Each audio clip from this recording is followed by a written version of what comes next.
అయ్యన్న పాత్రుడు రాష్ట్ర రాజకీయాల్లో కీలకమైన పదవుల్లో రాణించిన వ్యక్తి. ఈయన విశాఖపట్నం జిల్లాలోని నర్సీపట్నంలో 1957 సెప్టెంబర్ 4వ తారీఖున జన్మించారు. అయ్యన్న పాత్రుడు కాకినాడలోని పిఆర్ కళాశాలలో బిఏ పట్టా పొందాడు.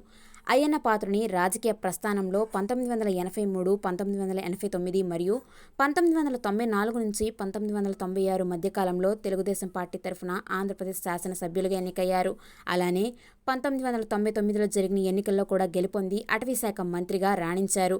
అలానే 2004, 2014లో కూడా అధికారాన్ని చేజిక్కించుకున్నారు.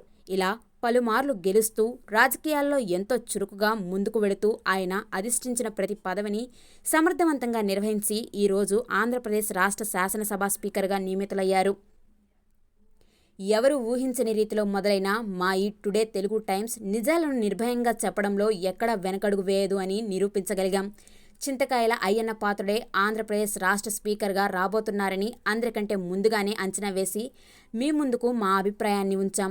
So please do watch, share and subscribe to today Telugu times.